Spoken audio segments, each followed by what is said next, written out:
as Chelsea seal the deal for yet another £50 million rated forward who Spurs were rumoured to be interested in, and Manchester United close in on a striker who scored 20 Premier League goals last season for our new manager, more and more Tottenham fans are seemingly losing the will to live over our relative silence in the transfer market so far. How do you feel about it? I'll be giving more of my thoughts. Meanwhile, latest reports have us back over to Brentford for interest in another forward of theirs, and our list of the championship talent we're interested in is being leaked once again. All this and more on today's episode of Daily Premier League Transfer News. Guys, thank you so much for watching and listening. Please do give this a like if you're watching on YouTube.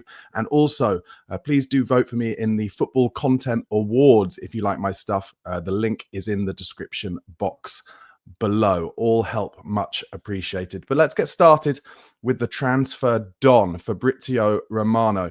He said the following over Tottenham's relative inactivity in the transfer market so far. He said they are preparing the list together with Thomas Frank. So at the moment, there could be plenty of names before they decide who the player is that they want. For sure, one player they appreciate already, since last summer is Eberechi Eze, who did fantastically this season at Crystal Palace. And so he remains one of the targets on the list at Spurs. But at the moment, there's still not an active negotiation because they're still assessing all the options and then deciding who is the player that they want to sign. So that's what Fabrizio Romano said.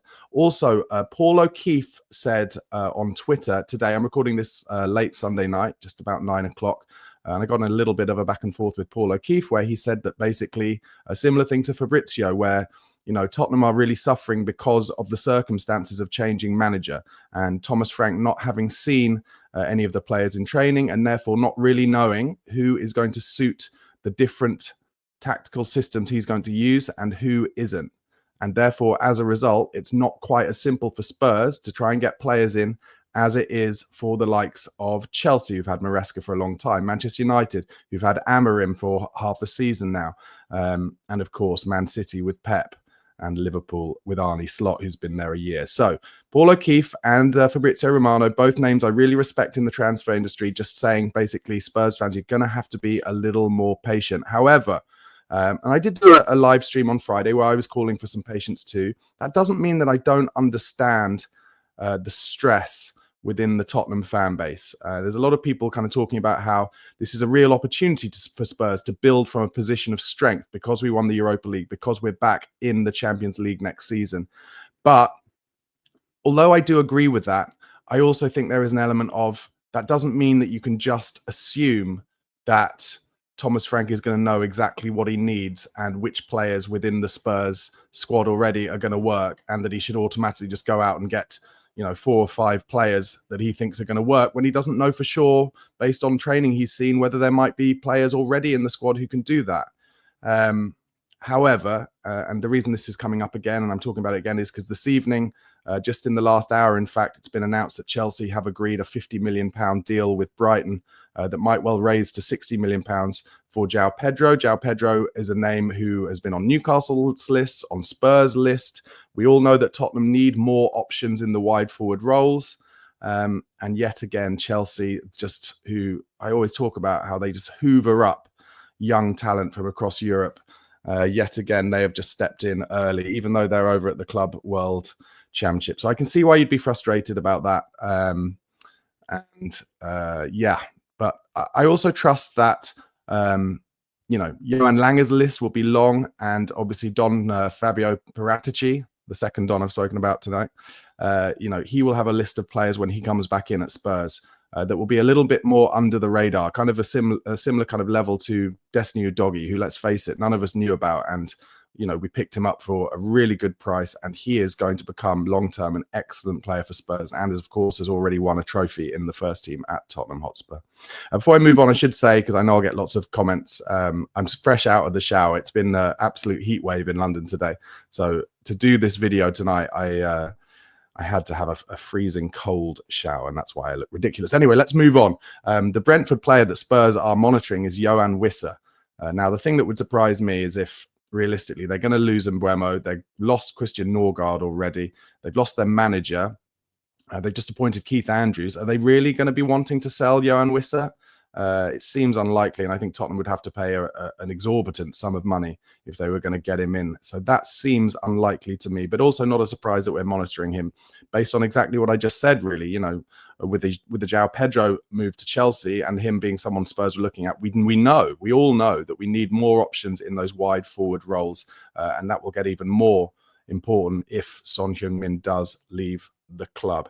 Another player who could potentially play there, and another link to Spurs, is Liverpool young talent Harvey Elliott, who scored 2 more goals in the final of the Euro Under-21s tournament, which led to Archie Gray becoming a European champion, having just picked up the Europa League just a month ago. Now he's a European champion at international level as well.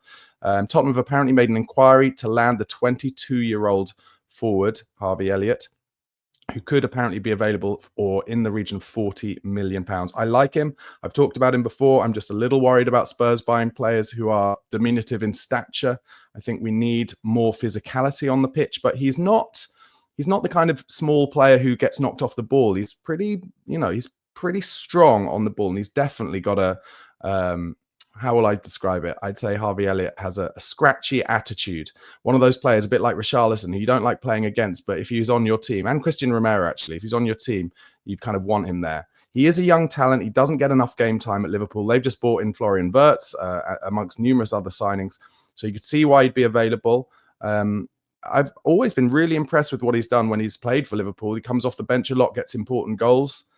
I wonder whether he's another player who maybe his representatives might say drop down a level. I mean, some obviously will straight away say, well, joining Spurs from Liverpool is dropping down a level. But I mean, dropping down a level more like to a properly mid-table club traditionally. I'm not talking about last season when, of course, Spurs came 17th, but, you know, the likes of an Everton or a West Ham to become the main man at that club, rather than come to Spurs where he wouldn't step into the squad as the main man. And he'd probably have to have his fair share of time on the subs bench as well before he got a proper chance. So yeah, that's an interesting one. I do like him. So let's see what happens with that one. Some reports this evening that Tottenham have internally discussed a move for Dominic Calvert-Lewin. He has announced today that he is leaving Everton on a free. I think everybody knew that. That was a bit of an open secret. I've talked before and got pelters about this, about if we're looking for a kind of backup number 9, who would share some of the load with Dominic Solanke. I think Dominic Calvert-Lewin is a lot better than people give him credit for, but he has massive injury issues. So it's going to be a bit of a risk for any club that takes him on, but maybe a club who wanted to take him on as someone to kind of be more of a squad player, like maybe Spurs would behind Dominic Solanke, could be an option. I wouldn't hate it, but I know a lot of people would. Kind of Dominic Calvert-Lewin has kind of become a bit of a meme down the years. And I think that is kind of twofold, for reasons twofold. One is, like I said, his injury issues. And secondly, because along with Anthony Gordon, he has a bit of a kind of what I describe as a non-alpha footballer social style and social sense. He likes getting involved in fashion, and it's always very easy for, you know, the press and football fans to really go against that. I think Dominic Calvert-Lewin is an absolute handful as a player, but he just doesn't get on the pitch enough. But let's see what happens. It'd be interesting to see whether he would be interested potentially in joining a club where they're saying, you know, you're going to split the minutes with somebody else, and you'd be very much second choice. Let's put it this way. Remember when we got in Fernando Llorente, and he was kind of like our plan B off the bench a lot? I think Calvert-Lewin could do that, but maybe even better than Fernando Llorente. And Fernando Llorente scored some of the most important goals in the history of Tottenham's, well, in the modern history of Tottenham Hotspur Football Club in that Champions League run. But that's just my opinion. It's all subjective, and I'm very ready for you to send pelters in the comments. Tottenham are targeting a move for a player who has been on their list for a long time, all the way back to last summer, actually, Middlesbrough's Hayden Hackney. 23 years old, had another outstanding season, and we've been watching him for a good 18 months, 2 years now. Apparently, a deal could be done for between 20 and 25 million pounds. He learnt some more under the stewardship last season of Michael Carrick. And as a midfielder, to learn under Michael Carrick can only benefit you, because Michael Carrick was an incredibly underrated quarterback, number 6, kind of in the passing style, not kind of an enforcer, but in terms of when he was at Spurs and then at Man United, and he didn't play enough for England, but when he did, he would always get the ball off his keeper, get the ball off the centre backs, and just he made the game purr. He was just a fantastic player, Michael Carrick, and if Hayden Hackney has learned anything off him, then he will have improved a lot. Carrick has actually since lost his job at Middlesbrough. The latest reports that I'm sure you saw a lot about, it was kind of the back end of Friday, was that Brian Mbeumo has now kind of done the latest in the kind of game playing to try and ensure his move to Manchester United, where it's been leaked that he has announced he would only join Manchester United if he leaves Brentford this summer. And that, for me, is what happens next when Brentford have rejected all the bids for Mbeumo from Manchester United. They feel he's worth more. Manchester United don't want to pay more, so they've said to his agent, you need to kick up a fuss. You need to kick up a stink. You need to get a story leaked to the press saying that you wouldn't join any other club, even if they bid more than Manchester United. So that puts pressure on Brentford to accept a lower fee. All the reports from Romano and David Ornstein suggest that Manchester United and Brentford are still in conversations. It's just negotiation at the moment, so I expect that one to go through, and it does seem very much like there's no chance of Brian Mbeumo coming to Spurs, so we're just going to have to move on from that one. Some reports today, though, Sunday, that talks are now continuing over a new deal for Mikey Moore. Spurs have apparently offered him a new contract following his breakthrough season. That can only be good news. I also think that could be, assuming he signs it, really good news for his confidence as well, knowing how important he is to the club. And as more kind of new players come in this summer, eventually, I'm sure, Mikey Moore will feel a little bit more integrated into that first team. You know, he's got a Europa League winners medal already. He's shown in the Europa League what he can do.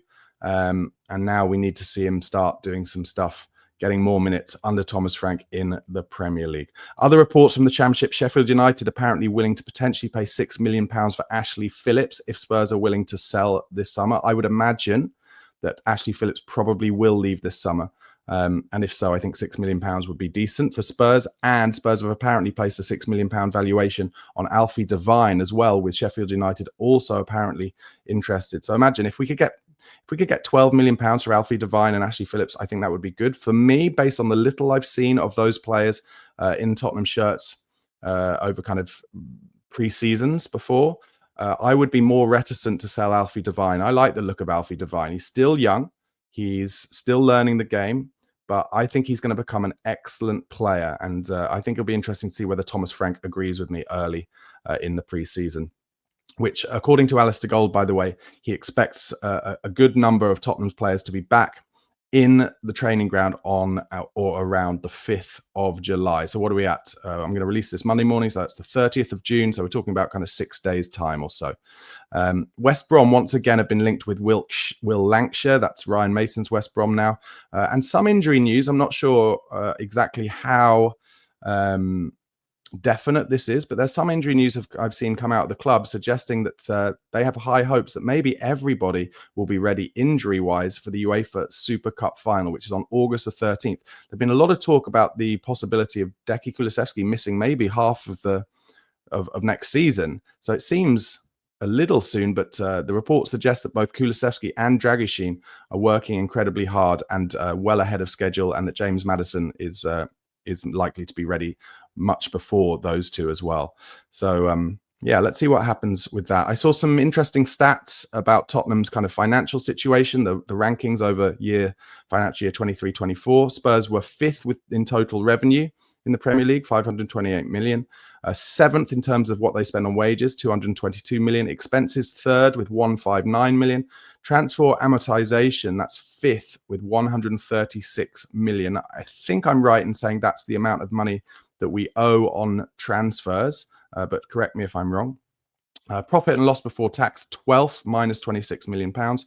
Net spend 3rd, 180 million pounds. And player purchases 2nd, 272 million pounds. That source is valuable. So for all those people who say that Tottenham don't spend money on transfers, 3rd net spend, 180 million, and 2nd in player purchases, 272 million. So you cannot really say that about the club. And I know what you'll say now. You say, well, it's not being spent on the good enough players. And listen, that argument is fully subjective. My personal opinion is that I think a lot of those players that we've bought over the last year or 18 months will become better players under Thomas Frank, as long as we're patient with him and give him the time. But let's see what happens, But yeah, those stats are really interesting. Let me know what you think about them. And then there was just an interesting quote at the back end of last week where Son Heung-min was asked about Mickey van der Ven's clearance off the line in the Europa League final. And Sonny is getting a little less conservative in his interviews these days. He said, first of all, I nearly beat the shit out of Vicario. Really interesting. We see Sonny really only on the pitch mainly and in kind of social media videos from Spurs, where he's really got his best face on, and obviously he's the smiliest, happiest man ever, but he's clearly got an unbelievable will to win. A lot of these quotes that have come out since the Europa League victory have really shown me that. And that is obviously a leadership that we don't see so much, and it's mainly in the changing room. So maybe some of us are going to have to change our viewpoint on the realities of how strong Son is as a leader within the club. Now, in terms of whether I think Sonny should be leaving the club, again, I'll just stress what I think about it, which is if he wants to leave and he gets an offer of a club that he wants to go to, and they therefore are willing to pay the money that it will take for Daniel Levy to sell him, then for me, absolutely, he can go with my blessing. But that money that we would expect in for Sonny's sale would change for me based on where it is. If it's Saudi Arabia, for me, it should be about £50 million. If it's a kind of big club in Europe, kind of what I've always talked about as like a Lewandowski-esque move, where he got his move to Barcelona when he was in his mid-30s, then for me, I think Spurs should accept a much lower amount of money, maybe kind of 25 million pounds, so that Sonny gets his dream move. And then, of course, as unlikely as this may seem, if there was a big club in England that wanted to come for him and he wanted to go there, that would have to be a really huge amount of money for the English player to English club to English club tax. I can't see that happening personally. So that's how I feel about Sonny. Before I go on to some more wide-ranging Premier League transfer news, guys, once again, thank you so much for watching and listening to this video wherever you are. If you're on YouTube, please do give it a like. The more likes that we get, the more Spurs fans and transfer fans will get this video into their YouTube suggested videos. Really appreciate it. And if you like my content, once again, please do go into the description box below where you will see the link for the Football Content Awards. And if you could give me a nomination, all it is just filling out the form from that link. Just give me a nomination, and I think I've suggested in the description box which categories would be applicable for me to be nominated for. I'd really appreciate it, and I apologize. It feels a bit beggy asking you to do it, but when it comes to those kind of awards things, unfortunately, that is what you have to do. Just before I get onto that Premier League transfer news, once again, guys, please do get in the comments any of your thoughts. It's a difficult time to be a Spurs fan at the moment. It does feel a bit difficult, but let's not forget that we are Europa League champions. We've got the Super Cup coming up in just over a month's time.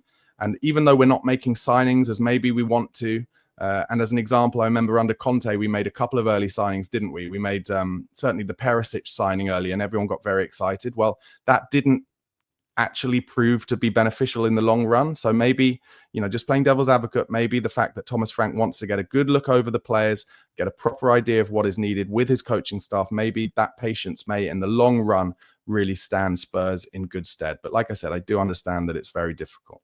All right, going into some other Premier League transfer news, Liverpool just, the fact that they didn't make any signings in the last year since Arne Slot came in has really enabled them to get their ducks in a row.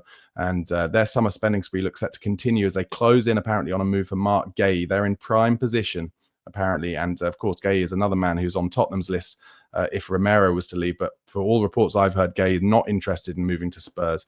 The other report about Gay's potential move to Anfield is that Liverpool would only advance their interest in him if Palace dropped their asking price. They're currently asking for between 45 and 50 million pounds.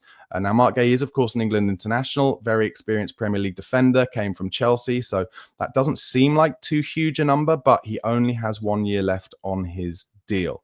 And that, for me, is another example, them asking for 50 million pounds for him, another example of how Tottenham cannot accept, in my opinion, less than 70 million pounds for Christian Romero, no matter who comes in for him. That's how I feel about that. Newcastle, of course, they were really interested, as I said earlier, in João Pedro, but all their bids were turned down, and it looks like that's because Pedro only wanted to go to Chelsea. Crystal Palace have joined Tottenham as well as Newcastle and Liverpool with interest in looking to sign Southampton's Tyler Dibbling. That's one that would be taken from under Tottenham's noses, really, because we were looking to get him back in January and will go again for him, I'm sure. Chelsea have signed Jamie Gittins, yet another forward from Borussia Dortmund. And they've also apparently been offered the chance to sign Emiliano Martinez, the Aston Villa goalkeeper, for £45 million, although apparently he would prefer a move to Manchester United. There is some talk that before the 1st of July, which is, of course, on Tuesday, I think, that Aston Villa may need to sell a player, and it might be that Tottenham look into Jacob Ramsey again, who was their midfielder who we were looking at last summer. I think if Villa can sell Martinez, then that would help them as well. Also, some reports that Villa will try and do a Chelsea and sell a stake in their women's team for an overinflated price, which I find all that just completely embarrassing. But it's Sunday night. I can't be bothered to go into it. I find a lot of the Premier League finances and stuff just completely embarrassing now. But anyway, and then finally over to South Woolwich Arsenal. They're interested apparently in Hugo Ekitike. I wouldn't like him to go there because he's really good, but also apparently maybe interested in Nicholas Jackson, which I think if they bought him, their fan base might go mental, which I'd quite like to see. All right, guys, thanks so much for watching and listening. As I said, this will go out on Monday morning, so enjoy your Mondays. Do give this video a like. Do subscribe to the channel if you haven't already for daily Tottenham news and Premier League transfer news. And if you could give me a vote in the Football Content Awards, a nomination, that would be brilliant. All right, enjoy your day. Cheers, guys. Come on, you Spurs.